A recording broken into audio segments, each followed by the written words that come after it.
And Brother Branham was a wonderful prophet, but he was not a photographer. And my mother followed his example in all things. So all pictures that either one of them took are out of focus. But you can get the impression of what they wanted you to see. Okay, this, to start with, this is the house that's on 8th Street in Jeffersonville, and this is where my parents lived when I was born.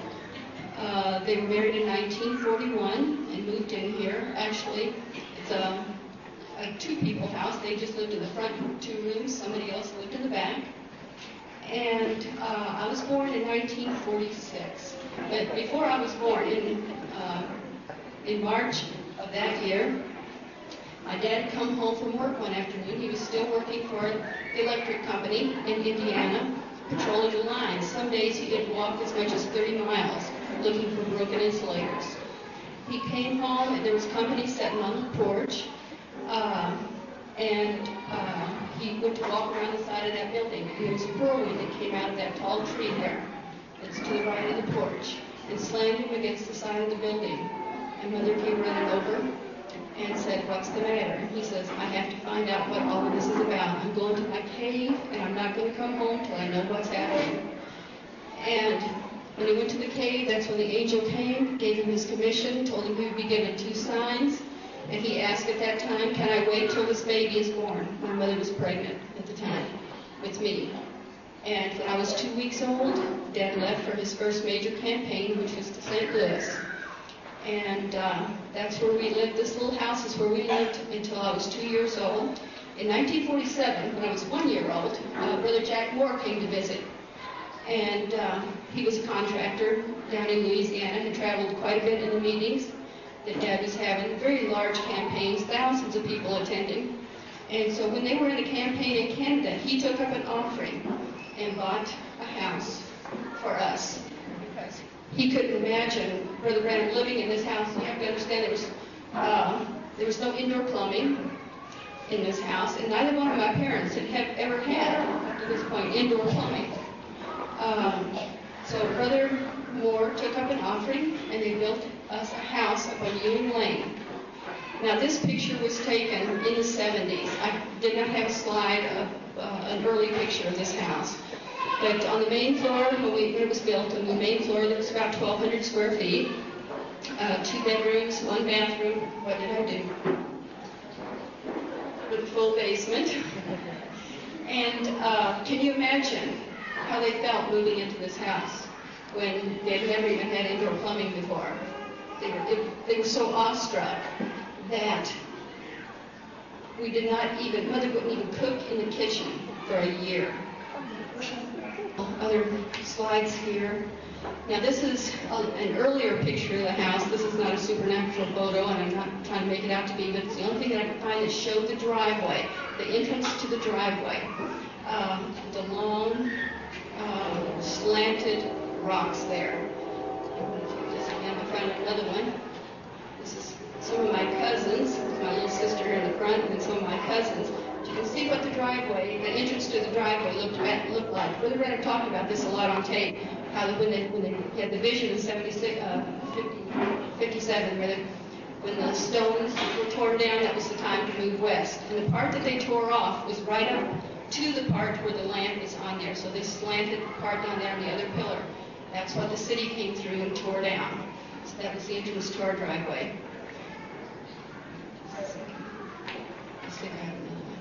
Okay, this is another picture in front of our house. Dad also talked about the green shutters with the little white crosses. This is my mom and dad, and one of the stories that Dad used to bring home, but I'd like to orient you a little bit here to the front of the house. The 2 windows that are behind there on the porch, there's a door and 2 windows right there in the back, and that area was my dad's den room. And you would walk across the porch, and the door to the left went into the kitchen. So as you can tell, my dad basically knew whatever was going on out on the porch. We'd wake up some mornings, people would be sleeping on the porch, sleeping on the steps, sleeping in their cars in the driveway, and sleeping on those gates. It was slanted just right for sleeping. The gates coming in, they'd put their pillow there, and they would be waiting for whoever came out of the door first, and to ask to see Brother Branham. And usually I was the first one out of the door to go to school. Stepping over people, excuse me, to go get on the school bus. And so many times my friends would say, Rebekah, you have the strangest friends. And I just tell them, I know you all are just jealous. Nobody cares enough about you to sleep on your doorstep just waiting for you to come out in the morning. And while I'm on this slide, I wanted you to take note of that. There's a tall shrub that is at the left end of the porch, the very left end of the porch there, right as even with the kitchen door. Oh yeah, this is just another shot of Dad with one of the strays he used to bring home. We had quite a zoo of animals. Now, Dad liked to clown. Many of you, have a hard time believing this, but he was. He did like to clown, and this he called his cowboy pose, bow-legged cowboy pose. And as you can tell in the other picture, here, just a second, I'll back up. My mother, she dressed a little more normally, but this was Dad's favorite clothes. And he would come in from hunting like this, and he'd tell Mother, he'd say, now, Mommy, don't wash these. In another couple of weeks, they'll smell just right. Just stand them up over there in the corner.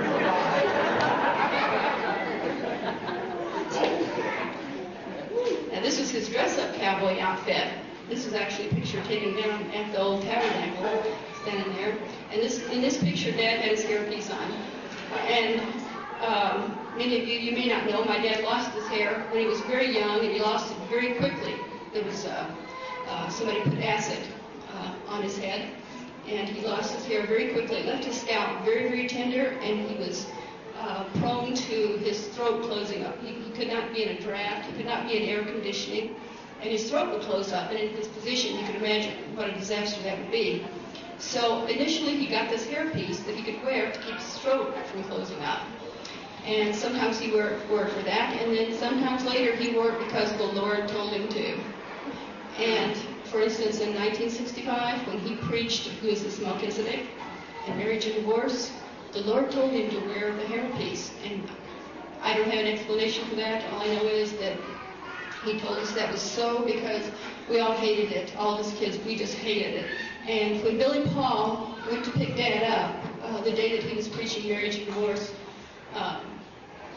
he went in and Dad had the hairpiece on, and Billy Paul made a comment like, "Oh no, you're not going to wear that, are you?"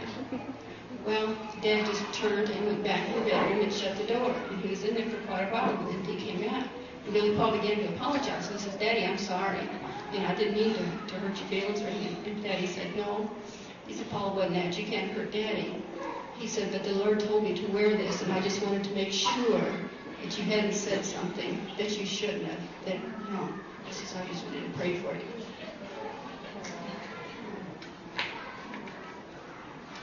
Now, the story behind this is my dad and myself. Now, the story behind this is my dad and myself in his field of daisies. George, is this?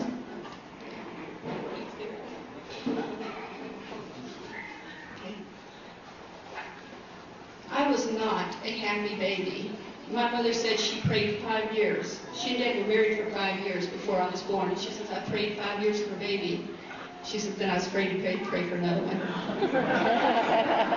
I screamed, literally screamed 2.5 years. Just screamed. Mom would get an opportunity to go on meetings with Dad. They'd try to go in someplace to eat. Dad would walk me up and down the street while Mom would eat, and then Mom would walk me while Dad would eat. And I'd be screaming the whole time for no reason.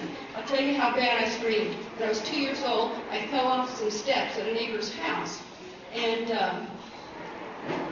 about 3 days later, I screamed, okay? 3 days later, Mother pulled my little undershirt pulled it off of me over my head, and I passed out. Took me to the doctor. I had a broken arm. But I screamed so much anyway, they didn't even know my arm was broken. I just screamed all the time. So one day, Mom and Dad and myself, we were in the car driving to a meeting. And I was sitting on Mom's lap screaming. And all of a sudden, Dad pulled over. And he said to Mother, give her to me. And he took me, he walked out in the middle of the field, and Mother was watching him. She says, he held me up. She saw him hold me up. She was terrified, had no idea what was going to happen. And she said that she felt the anointing in the car, when he pulled over. And he held me up.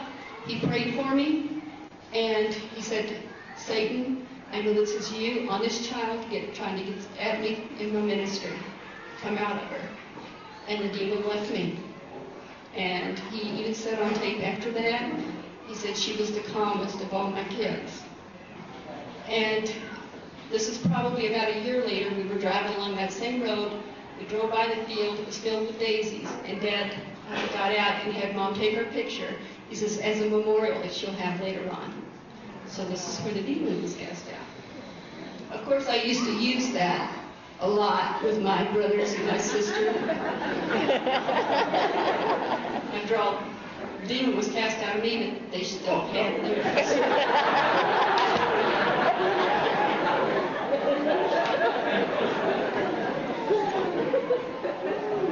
This is me and my jammies standing out in front, and I'll tell you what day this was.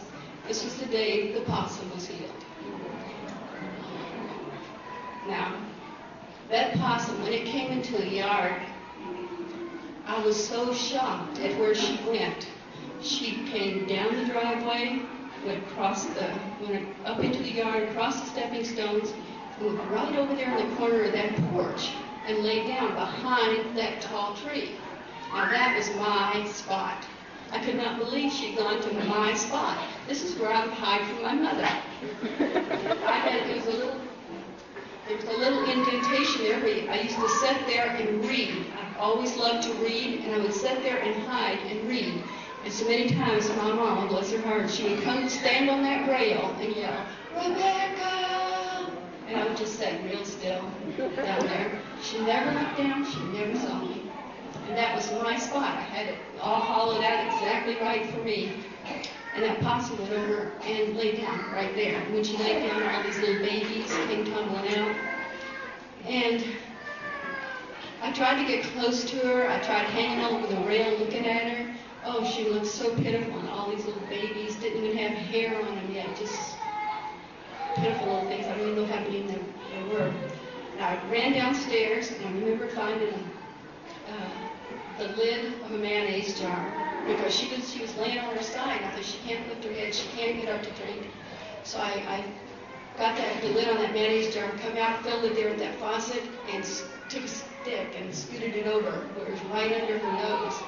And then once they had determined she didn't have rabies, I actually went and laid down kind of on the other side of the bush so that I could lay my head down at her level and try to get some sort of response out of her. But there was no response. And I know all day, all afternoon I worried about her, and man, I even got up in the night worrying about her. And the next morning, right as I came out the door, Dad was down there praying for her. And I walked over to the railing and scooted down and watched him and listened to him as he prayed for her. When he finished, I stood up and he stood up, and that possum stood up and just walked straight across the yard, straight back out the driveway. And I came down and stood by Dad, and we were both crying. And he told me, stand right here. Stand here just for a minute. And he ran in the house and got his camera and came out and took this picture. And he said, you remember this day and what the Lord has done for this animal. And you remember how much more he wants to do good things for you. And that's what day this was. Possum picture.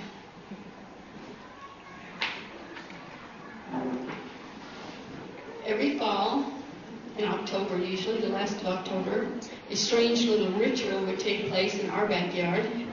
The swings would come down and the deer would go up. Dad would go to Colorado hunting. And I tell you what, it gathered kids from all over the neighborhood. Everybody came to see this. Because this didn't happen in anybody else's yard except ours. And the kids, they just thought, all the neighborhood kids thought Brother Branham was absolutely, Reverend Branham they called him, he was the star. He was their hero. because the strangest things would take place around our house. This is Brother Banks Woods, actually. He was our neighbor. He's skinning the deer there. Dad would do such things for them as he would walk them home when they were in trouble. They would come and say, when they knew they were in trouble, they'd come and say, Reverend Branham, would you please walk me home? And he'd walk them home, and he'd tell their mommies, now, they're sorry. I know they're really sorry, and they're repentant. I'm sure this will never happen again. He would talk them out of a whipping.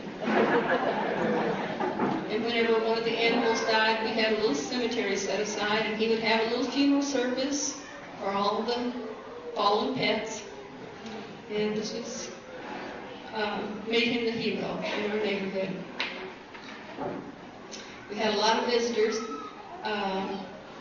This visitor Dad talked about on tape, his name was Jeff Jeffers, and he owned the ranch in Colorado where Dad used to go and hunt and where he used to drive cattle on that ranch. So sometimes it was people that we didn't know. Sometimes it was that little narrow driveway, though. That's where the cars would line up. Actually, that vehicle there was one of Dad's first vehicles that he used to take on the campaigns. It was an old, I think they called it a carry-all.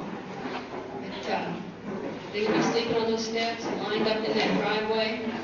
Other times, this is inside our house. One of the few pictures that I have of the inside of our house, actually, a few slides that come to have Dad Marion there in the living room. And as a matter of fact, that's Leo Mercer, who used no, that's not Gene. It's just Leo getting married. This is my mother in her most well-known pose here, hanging out clothes. She was absolutely the most immaculate housekeeper that I've ever met. She was very orderly, kept things totally in order. It was almost as though it was a part of her ministry here was to keep order in our home. And when Dad was gone, no matter how long he was gone, when he came home, he never came home to chaos.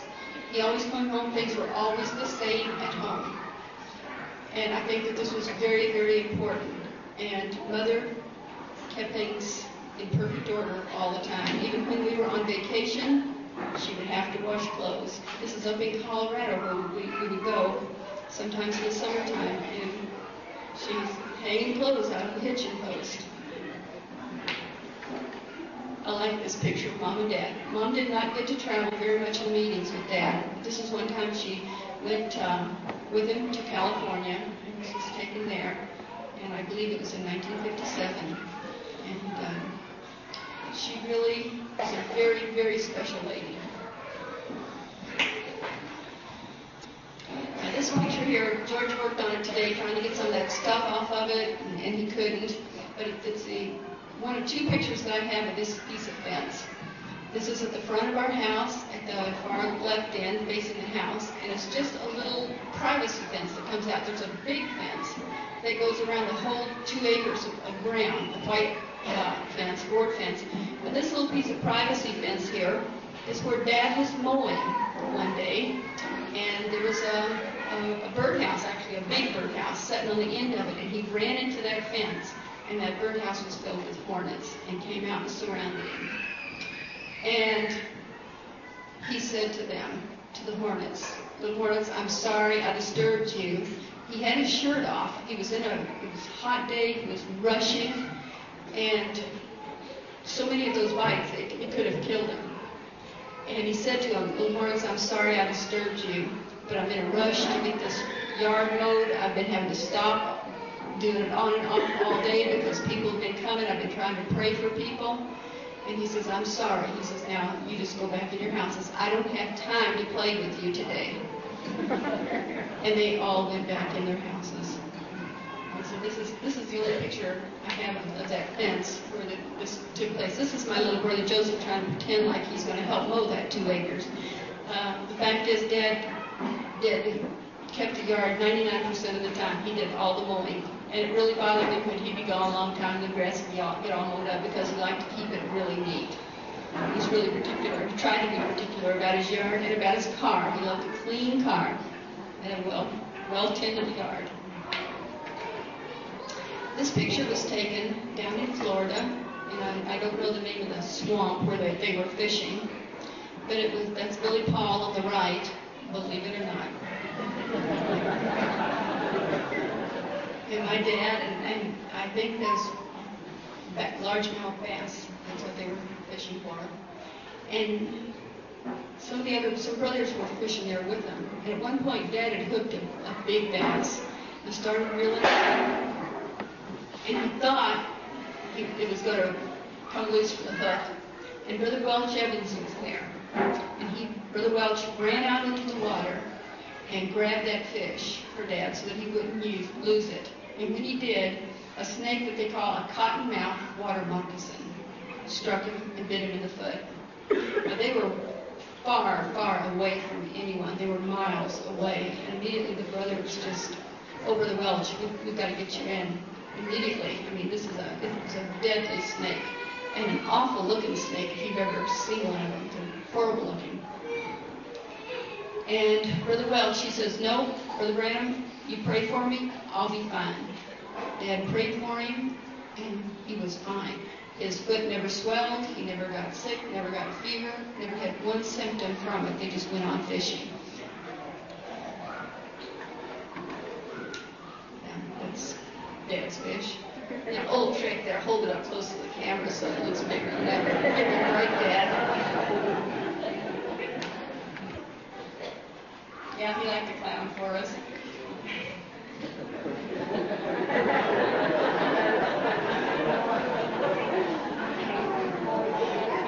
He also had this little thing that he used to do, blowing up his muscle. And sometimes he'd blow on your thumb, and then he'd have us pull his pinky in, and then all the muscle would go down. So he'd blow up his muscle, and then we'd let the air out. He'd blow up his muscle, and let the air out.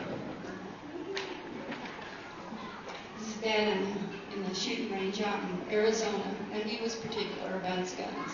And they had to be sighted in just right. They had to be able to drive a tack at so many hundred yards before he would ever take that rifle hunting.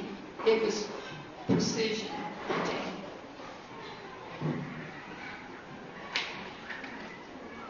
He liked pistols. Dad got used to carrying a pistol whenever he was patrolling the lines for the electric company there in Indiana. Because walking all that ways and walking through the bush and everything, snakes, he always carried a pistol at that time. So even though he didn't hunt a lot with pistols, he loved target practice with pistols. So it's one of my favorite shots, one of my favorite hunting pictures of Dad, even though he's not hunting here. And don't you think the safari had there as a good element with pistols? And it looks like he's in Arizona to boot. Yeah, Dad was in his element when he was in the wilderness there. He's chopping some wood up in British Columbia. And you know, at one point when Dad was considering leaving the field, this is where he thought he would like to go, was British Columbia. He actually said he hopes that the Lord will let him live in British Columbia during the millennium. He loved it there. We tried to be typical tourists. Now this isn't Niagara Falls, you know. It was hard because we would leave. Dad would have a week or so off, or a couple of weeks, and we'd think, okay, we're going on vacation. And we would get up real early and leave when it was still dark. Well, by the time daylight rolled around, we looked around and there'd be 2 or 3 or 4 carloads of people following us. They stayed where we stayed. They ate in the restaurants where we ate. They stopped at every stop where we stopped.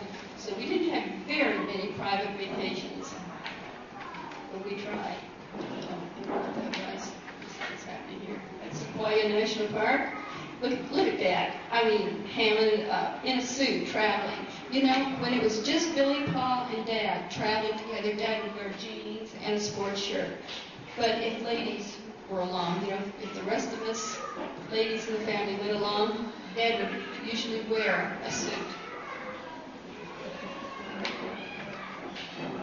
This is some of our entourage stopping at one of the lookout sites. You know, 4 cars of us always.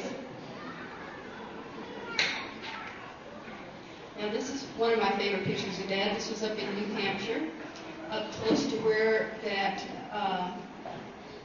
Hurricane Mountain, where he was lost in the blizzard.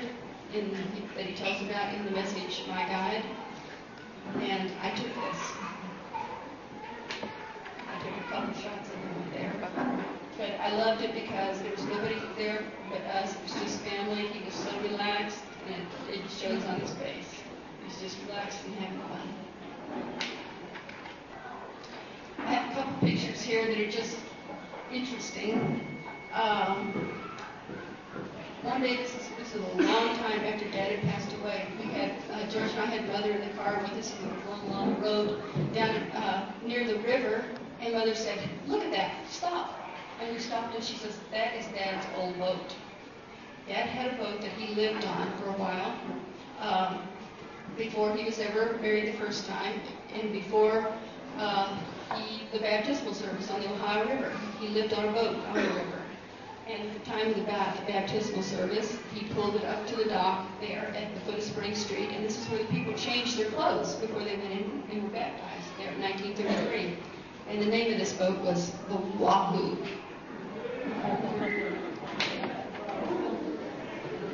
This is Dad and Brother Tommy Osborne. I was looking for a picture of Dad with Brother Oral Roberts. There was a story I was going to tell about clothes. And Dad, to me, he always looked nice in his clothes. He had a presence that he wore his clothes well. But he never had an expensive suit in his life. I know Brother Jack Palmer every year would buy him a suit. And sometimes the church would buy him a suit. But I mean, he never had more than 3 or 4 suits at a time. And they weren't really expensive suits, because he didn't want to put a lot of money. He didn't believe in that, putting a lot of money in clothes and brand names and all of this did not affect him. But it was in 1965, I'd gone to one of the meetings, my friend Betty and I had gone to a meeting with Dad up in Pennsylvania, in Philadelphia. And Oral Roberts was there. And one morning, it was at one of the services, and they had a little platform set there, and Oral Roberts spoke. And Dad was sitting next to him. Oral Roberts was standing, and Dad was sitting right next to the pulpit, next to Brother Oral. And my friend Betty and I were sitting up on a mezzanine, so we were looking straight down at him. And I was looking at Dad, and all of a sudden, I saw him reach out, just real slowly, reach out with his right hand, reach over, and feel the material in Brother Oral Roberts' suit. Afterwards, I said to him, I saw what you did. And he said, "Oh my, sis." He said, "I have never felt fabric like that in my life." He said, "It was the most softest, nicest fabric I've ever felt." And he says, "And then you know what?" He says, "When Billy Paul had come and got me for that meeting and I was going to preach," he said, "I looked down. Here's this man standing there in this suit that must have cost $500. I looked down and my coat and pants didn't match." He says, "I grabbed the wrong coat and it didn't even match."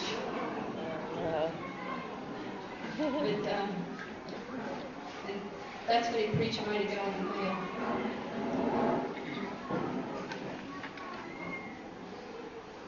This is Dad and Brother Leo Mercer, who run his office for a while. I wanted to show you this picture because, see that little trailer behind? That was Dad's office. That's the office that he had when he went to Oral Roberts' office at that time. Do you remember that? And he was walking through and he said, "Oh my," he said, "I've never seen such wood, I've never marble." He says, "I've never seen such offices in my life." And he says, "And to think, I've got one little typewriter in the front of the trailer." And that's the trailer. That was Dad's office. This photo was taken in Finland. And when the little boy was raised from the dead. If you recall that story, Dad said, "We'd been up on top of a mountain sightseeing." He says, on our way down the hill is when they found the little boy hit in the road that had been killed. And he had a vision of it happening 2 years before. And that's Brother Jack Moore standing there next to him. And it was Brother Moore that said, "Remember, Brother Branham, we wrote this in our Bible 2 years ago, that this was going to happen. And this little boy was raised from the dead." So this was immediately before that happened. And that little boy is still living today. He's a policeman in Helsinki, Finland. This was Dad, once again in his element, out in the woods, getting ready to go out hunting. He's just having a word of prayer there with the man. This is Brother Borders on the right and Billy Paul on the left. This is from one of his last hunts, the trophies. One of his last hunts in British Columbia was the ram on the left and the big Jim there on the right. We were living in Arizona at the time, and when he got his trophies, he was so thrilled with these trophies. This is the den room. I put in a few pictures of the den room in Tucson. And Brother Branham put everything in the den room. The summer of 1965, we had come back to Jeffersonville, crated up all the animals and everything, and he had taken it to Tucson and placed the things in the den room. So I just have a couple pictures from the den room here I want you to see. This is the chair where Dad studied that was in his den room in Jeffersonville. And he talked about having a nice wide arm on the side. He didn't like to sit at a desk. He liked a chair where he could put up his feet and lay his pad of paper on the arm there and write. And that was his study chair from his den room. That is in the den room now. This is the picture. It was on the end wall in the den room, and it faces a place called Pima Canyon. And Dad wanted the artist to reproduce this scene from that canyon. Now, Pima Canyon, a lot of people come to Tucson, and they only go to Sabino Canyon. They never go to Pima Canyon. But Sabino Canyon is where the sword came down.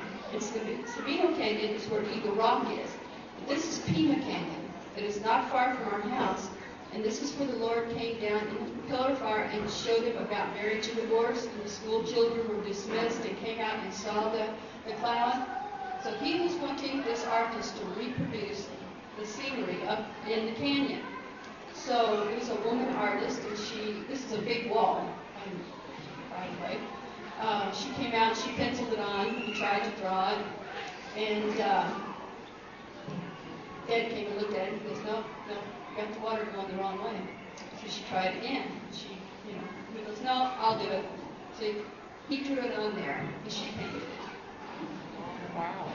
And you can't see from this picture, but there's deer in there, there's javelina in there, they're standing in the rocks that you can't see. It's really a beautiful picture. This is Big Jim, and the gun that's up there, that's Blondie. So many people come to the den room expect to see Blondie, a light-colored wood on the stock, but this was Blondie. And it's hard to make out what that is, but that is a golden eagle, a mounted golden eagle that is on the coffee table there. And even back in 1965, the golden eagle was illegal to kill him, but this eagle had been killed illegally, confiscated by Fish and Game and taxidermists. And then a man that Dad talks a lot about on tape, his name is Brother Ben Bryant. He was in California, I believe it was, and he was at a ranger station and saw this eagle and decided he had to have this eagle for his prophet. And any of you here know Brother Ben Bryant? I want to tell you, with the way he is, I'm sure that in a very short time, those rangers were saying, just take it and get out of here. So that's how Dad ended up with this eagle. It's beautiful. It's very large, even though it's still a baby eagle. It still has some white tail feathers, but it's very large, very impressive. This is one of what my little grandson calls the babies. This is a javelina. This is what Dad was hunting up at Sunset Mountain when the angels appeared. And they are vicious. And we have something that still have a herd of them in our backyard, basically. They're in Tucson. But these that are stuffed here, it's a trophy animal, and these that are in the den room, this one, there's a little story behind here that I want to tell you about Brother Branham. When he got this, it was a trophy. And every year, there in Tucson, there's a hardware store that has a prize, and they give a new rifle to whoever brings in the biggest pig. And this particular year, Dad had the biggest pig. I mean, it was a whopper. So they had to rush home. We got into Sunset Mountain. They rushed back to Tucson and rushed over to this hardware company because you had to register it before the deadline. And I mean, they were just minutes from the deadline when they got there. And it was a really nice rifle that they were giving away. So they got there. Dad jumps out of the car and runs into the store. And right at the door, there was an old man sitting there on the step, and he had an old rifle sitting next to him. And Dad stopped, and he said to the old man, do you have a big pig? And the guy said, so far, mine's the biggest. So Dad sat down next to him and started talking about his pig. And he sat there and talked to him until the deadline had expired. And the old man won the rifle. Dad never brought his pig in. Well, the brothers that were with Dad, they got upset. Brother Branham, you should have gone ahead, registered your pig, won the gun, then you could have given it to the old man, but your name would have been in the record book as having the biggest pig this year. And Dad told him, he says, no, it's so much more important that the old man wanted himself. He says, if somebody could come in at the last minute with a bigger pig, than the old man had, he says, I'd have taken mine in, so he could have had the gun. He says, but I wanted the old man to win it himself. And I think that tells a lot about his character. Some of y'all may not have been to Jeffersonville. This is my dad's tombstone. There's the cemetery in Jeffersonville. And I don't have a close-up shot of it, but it has the 7 steps on the other side, and the messengers on another side. This is the cemetery right down the street. The tabernacle, if the camera was panned just a little bit to the right, you'd be able to see the tabernacle right down the street. This is the picture of Dad that my mom carried in her wallet.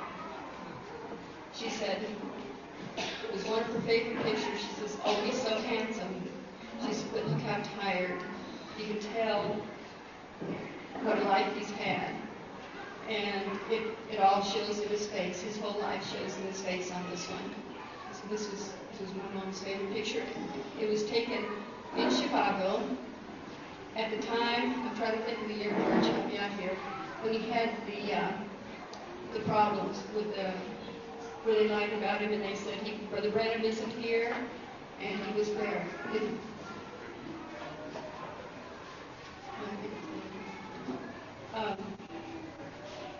And they wouldn't let him speak because he had also agreed to speak for Manson Jose. So they gave him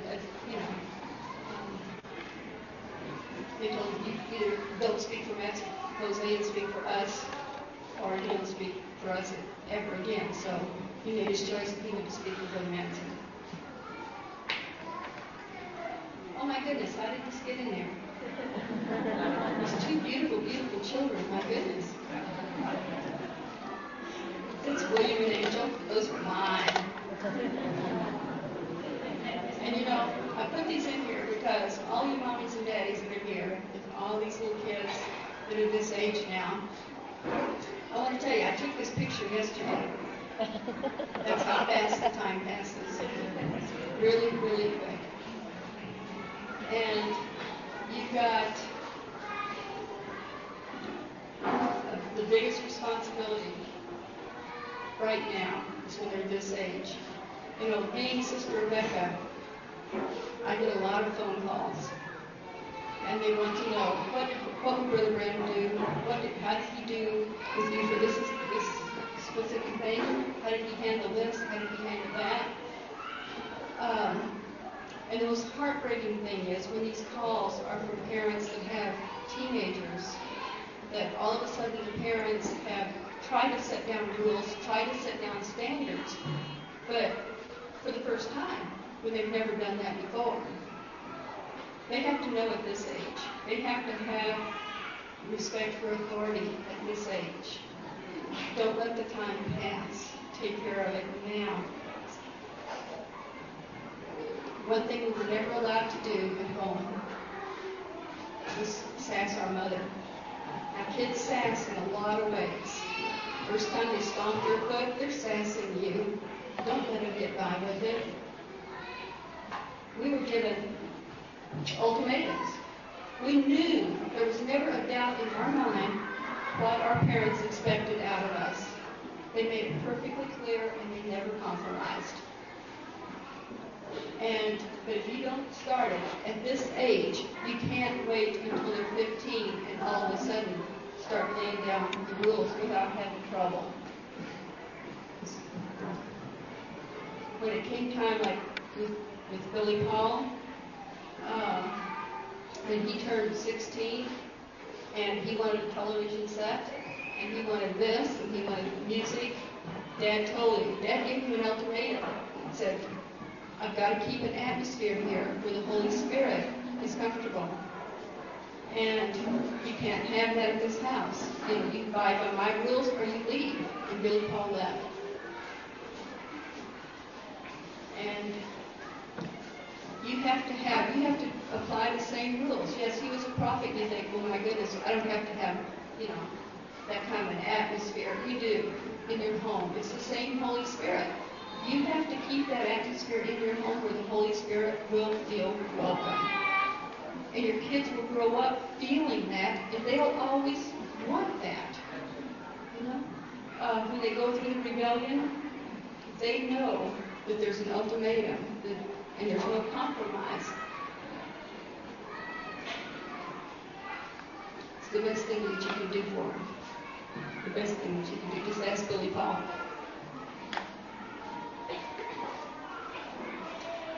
Brother Michael had told me that he thought there might be some of you that had some questions that you wanted to ask. If there are any questions, I'll do my best.